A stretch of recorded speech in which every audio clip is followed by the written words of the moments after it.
Okay. So, oh my goodness, I'm excited to really be in the space of this devotional living series. Um, as I've been working through each week, I feel like there's this wellspring of frequency and remembering how we can really align ourselves with our sacred purpose and service and leadership and stewardship. And it's really a beautiful place to align all aspects of your life. So today, for the second week in devotional living, our frequency is around mission. And so that's where we're gonna like bring ourselves into the fullest expansion for ourselves, infinite possibility, and uh and just like really tuning in to the soul song in your heart, tuning in to the pulse of the divine that guides and sustains us, connecting into like our natural primal essence, as well as that spark of the divine within, encapsulating us in this awareness, really, that we chose to be here at this time for a sacred mission.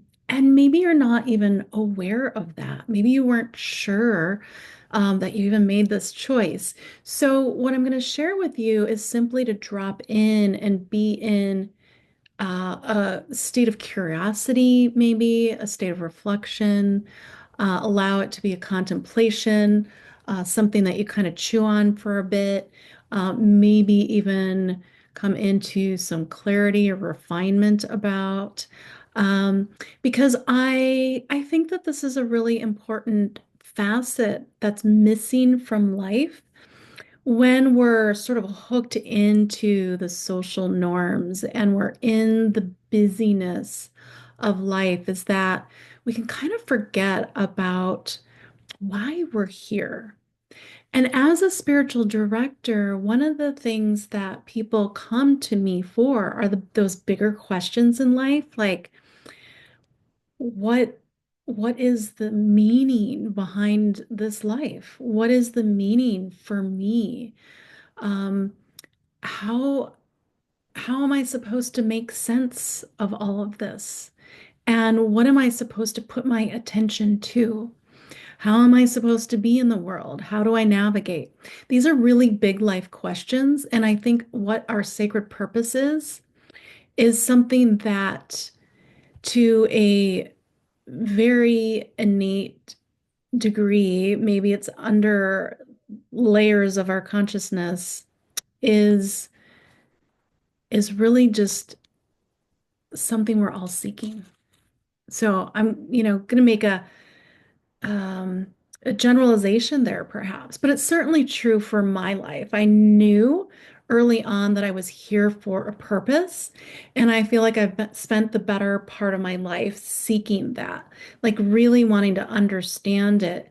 Maybe like accepting what my gifts are. I say accepting because, there's other gifts I would rather have liked. I'd love to be maybe like a singer, or maybe a visual artist, those kinds of things. But God called me forward for because of the specific gifts that I have. And I think that I spent a lot of time just accepting them and then learning how to use them. And then now it's like, okay, how do I express that and make sense of it for the world that I want to create? So before I go into um, some of the musings around mission, let's just drop in and get quiet so we can really center ourselves in this moment so we can really deepen into our own inquiry around sacred service. So allow your eyes to float down, maybe drop into a comfortable position. You could even lay on the floor for this. You can get really comfortable if you'd like. If you're driving, which I know I do, I listen to a lot of podcasts and recordings while I'm driving. Just simply bring awareness to your breath to help you relax the nervous system, drop into presence, taking some beautiful, nourishing breaths in through the nose, filling the lungs all the way up, front, back, sides, top, bottom, right lobe, left lobe. And exhale through the mouth, releasing any tension.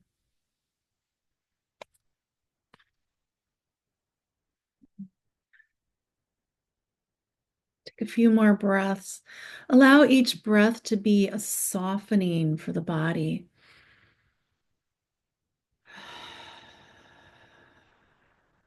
This softening that we invite ourselves to create spaciousness.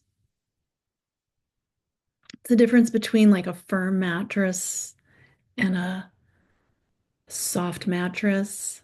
There's a lot of give. And so we soften the body, releasing the tension so that there's space for intention in the body, allowing the mind to maybe drop downwards into the heart.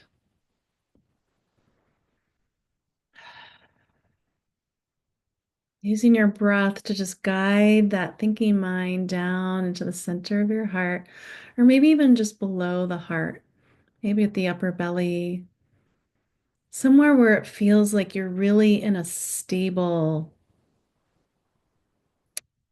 point of peace or ease in your body.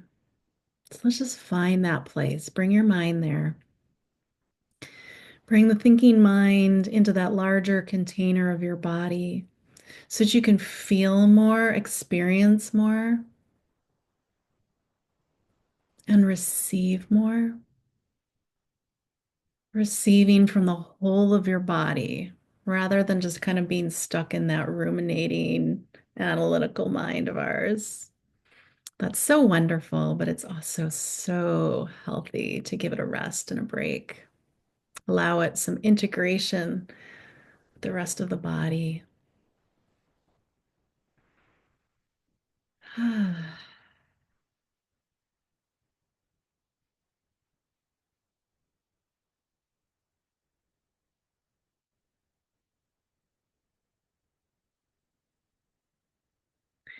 And now that you have sort of dropped into this inner sanctuary, I'm going to invite you to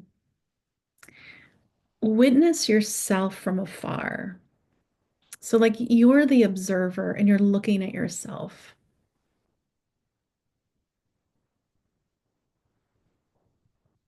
Maybe you're face to face or like looking from a greater distance.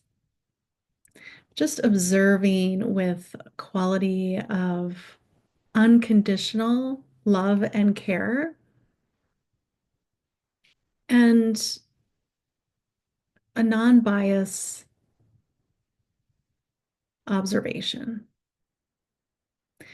Allowing yourself to see your own gifts. These are the gifts that you received from your Creator that were placed upon you for a specific task, perhaps. It is part of your soul essence in this incarnation. And I imagine that your creator wants to see its full design and expression through you in this lifetime. There's not an urgency, and there doesn't even have to be full clarity.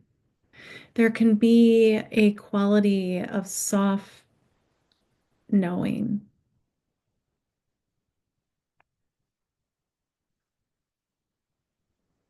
Some of us are really good at holding space and listening. Others are really good at organizing, tasking, taking charge, leadership, healing, comforting, crafting, creating, imagining. Others of us have like a gift for connecting to the earth, the waters, the cosmos.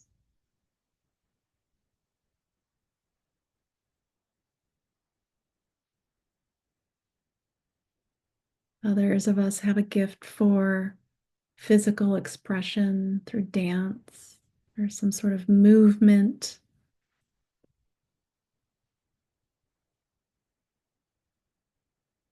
So allow yourself to just be in that awareness of your soul gifts. Maybe just one. Choose one.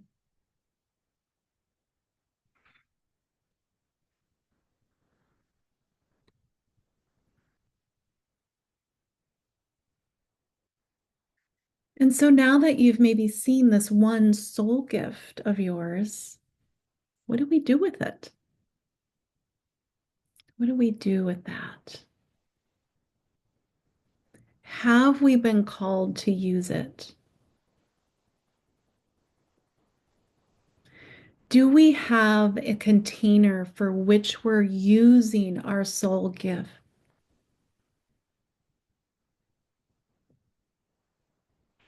Has the um, scaffolding been built for us to use our soul gifts? Some of us are in deep sacred service already. Others of us are just even figuring out what our gifts are. So hopefully um, this inquiry will be for everyone, regardless of where you're at in your awareness of your soul gifts. So this is part of our devotional frequency. And as we build our devotional life, the way that I offer this this unfolding is through the Contemplative Rose Path. So this inquires us to really slow down and do all things with the divine in the center, with God in the center. It's building this quality of intimacy to know that your creator designed you specifically for this lifetime shouldn't necessarily be stressful, but it can be convicting. Because in the world that we live in, oftentimes our soul gifts goes against a lot of the social norms. And we don't even know how to like insert or place our soul gifts in the context of modern day life. Like, where does this even fit into all of that chaos? And all of the opportunities and all of the options. It can be overwhelming. And so sometimes it's easier to just sort of put it to the backside and move on with just the sort of the daily tasks that just keep everything afloat. But devotional life is different because it's intentional and it's listening to that longing and that call to really bring your life in alignment with the divine. So when we bring ourselves in that alignment, our sacred mission sort of becomes a little more clear. We do the healing work necessary in order to bring our soul gifts out to the surface, to allow those rose petals to unfurl. We hold our sacred mission with integrity. And then we also build mastery so that we can execute our, our gifts through our sacred mission. And I use sacred mission and service kind of intertwined. So basically the same thing, just to clarify. So for the woman who knows that her soul is here for sacred purpose and mission, I want you to like continue to listen and really see how we can get even more attuned to this in quality of integrity, alignment, and intimacy with the divine in order to really carry forward our leadership with mastery. So, our mission gives us meaning beyond the social, sometimes generative norms. It allows us to foster our soul gifts and builds an identity that is in the divine versus in the self. The self is more of like our ego wanting to create things for acknowledgement, for the accolades, for the attention. And when we operate from the self, there's oftentimes a lot of confusion, uncertainty, and even mistrust in our lives. And so, if it's not happening now, it will eventually show up if we're not in alignment with the divine for our sacred service. And I believe that this alignment allows us to expedite our mission. If are living in faith and in trust that we have been appointed, divinely appointed for this mission, this can accelerate our ability to bring forward our soul gifts. And I think that all of us really long and seek for deeper meaning in life. All right, so a little bit more about mission. I want you to reflect on the following questions. Okay, so again, just closing the eyes down and really dropping into your body here at 222 Central Standard Time. Okay,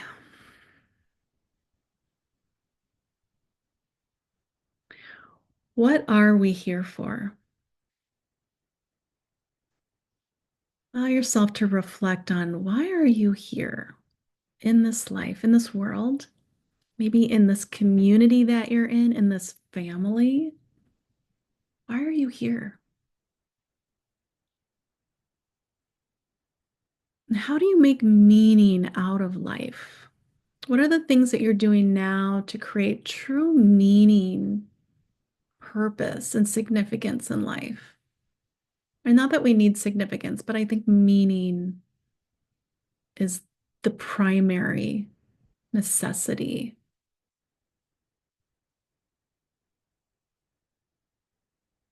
The mind is always curious and wants to know, make meaning of things.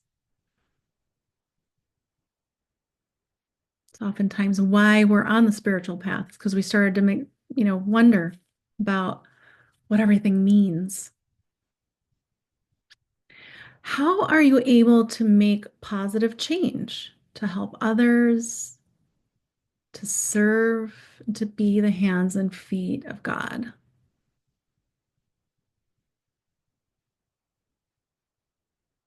I I think there's a desire for most of us to make positive change in the world, and that provides deep meaning for our existence. And so our sacred service is very much in alignment with that. It creates a beautiful purpose and meaning for us beyond even family life, marriage. This is like a really personal, soul level meaning that can bring us a lot of contentment and joy and inspiration. And so that's why I think we long for it and we seek it. And it's also part of the divine order or natural law. Um, so much of what we're invited to through sacred scripture, spiritual teachings, is to be in that sacred service. There is the passage, faith that doesn't lead to good works is dead. And what this means is that we have to believe in what God is calling us to, and then also take action, which supports our trust in our divine appointment. So if you know that God has called you to a specific task, at least in this moment, and there's probably many in our lifetime, it doesn't just do much for us to have faith in the divine, but like not really take action in it. Like if we don't take action, we're likely serving ourselves more than the divine appointment and calling for our lives. How does that feel? Are there missed opportunities? Is there a depth and a richness to life that might be missing?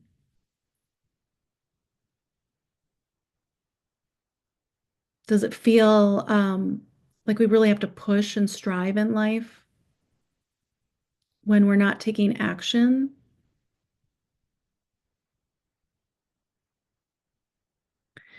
And so, what this calls us into is really discipline. In order to do the good works, to be in sacred service, to take action when we're directed, when we're divinely directed, it does take discipline because we probably have all the things coming at us that tell us, nah, later, not now. That's that can't be for you. You're not good at that. These are the kind of things that we have to be disciplined around to push to the back and say, um, I was divinely appointed. I may not know how the outcome is going to be. I don't feel confident in the skills, but I'm going to do it anyway. So this kind of devotion keeps us in discipline, keeps us in integrity with our mission, our divine mission. It helps us to keep us, aligned with our soul and our authentic nature. And I think of the the Essene lineage around discipline because this particular community um, of people were highly disciplined. Like their lifestyle was so idyllic that it probably seems like ridiculous almost. Their devotion to the divine through and their discipline was literally an act of faith and uh, in alignment with their divine calling and mission. And they were very, very centered around service, serving each other, serving one another, serving the community. And the discipline that they took were practices that helped them to prepare their bodies to receive divine wisdom. And so there are initiations of devotion that they really kind of highlighted in their lifestyle. And so I want to just share those before I wrap up. That's all we'll have left. Um, so this gives us like, I don't know, like a little glimpse into what discipline can look like in devotional life. It's not everything, and it doesn't mean that you have to like take all these pieces, but like feel into your own life how these initiations can be a way of stepping fully into your sacred mission through this devotional practice, through discipline. So, the first one, the first initiation is purity. This is how we prepare and attune our temple, our physical temple, our spiritual temple to be in alignment or resonance with our sacred mission. So, things that help to purify the body and prepare the body are sitting in silence with meditation, retreating, taking times in solitude, getting in touch with nature, um, purifying through water, fire, spirit, natural hygienics, giving yourself the physical and energetic purification practices so that your body is really clean. It's just like housekeeping. The next one is virtues. So these are the things that gives us a little bit of framework for what guides us and convicts us to stay on our path. And so I'm not going to share about virtues here. Maybe that'll be another time. And I'm sure that you have your own virtues. What are the virtues you hold for yourself, for your life, that keep you on a particular path? Um, and so those can be a helpful way to stay in your devotional discipline life. And then let's see. And then there's discipline itself. And what I want to say about discipline is the consistency and commitment to mission. So the the discipline in itself helps to build commitment.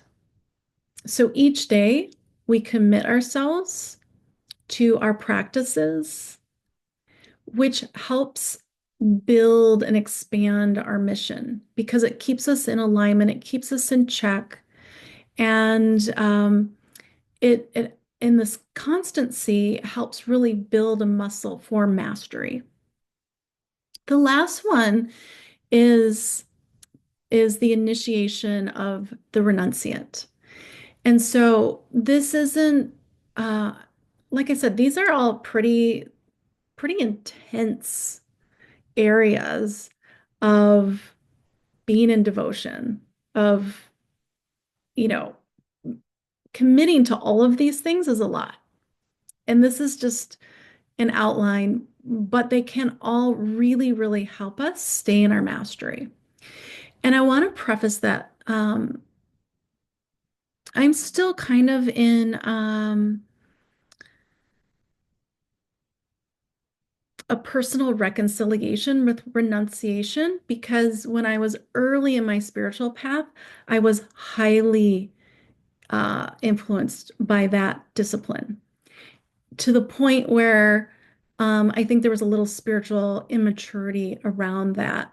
But I also am now understanding why I was drawn to that and why I feel closer to God when life is simple, when my spirituality is simple, when my environment is simple. And so there may be a lot of spiritual truth in the art and practice of renunciation. In this, I want to like share how I've sort of landed with this more recently in my life because I feel like I'm circling back to it. So this is really a reflection on what can we let go of in our life that is simply a distraction from our mission. So if we go back to the first initiation of purity, what are the things that are not in alignment with keeping our body temple healthy? It might be alcohol. It might be, you know, like light drug use. It might be um, binging on food.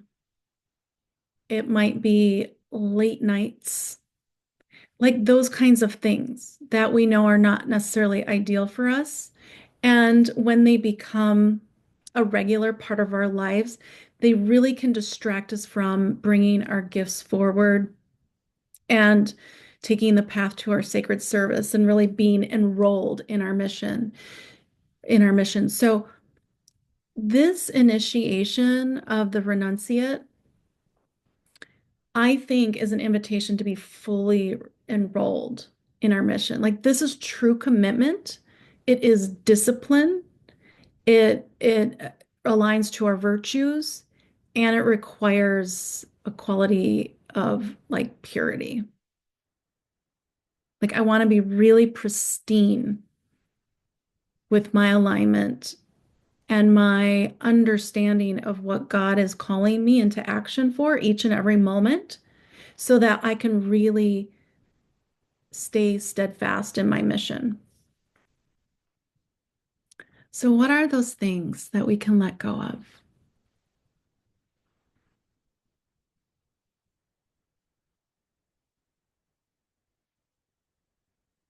How are we living in excess? What are the things in our life that kind of cause that fragmentation or separation? And Mary Magdalene, in one of the seven veils, invites us to look at this part of ourselves. How are we being gluttonous? Is gluttony part of, you know, is it an aspect that takes us away from our alignment? Does it take us off the path of our sacred service? Hmm. Okay. So those were the initiations of devotion, purity, virtues, discipline, renunciation. And then lastly, what I want to leave you with is that our devotion and our discipline ultimately leads to bringing joy, love, and adoration to our purpose in life. And so it's not that it's easy, but if the end result and the journey can bring us joy and love in our purpose, then we know we're onto something right. Yeah. Okay. So that's what I had for you today for our second week of devotional living. I hope like you feel the frequency, maybe the inspiration, or even like the invitation to drop into deeper reflection around these areas that we talked about today that can hopefully serve you, one, in maybe getting clear on your soul gifts, and two, fully enrolling in your sacred mission. So I hope that both of these aspects will bring deeper meaning into your life. I feel like there is a little bit of drought often in the general population around having meaningfulness. in this world, in this human experience. And when we don't have that quality of meaningfulness, it affects our relationships, the quality we have in our life in all facets, our work life, our family life, personal life. And so it feels really necessary to consider what brings meaningfulness in our lives. And so I hope that this is supportive, and I'm going to send you so much love. We'll see you next week.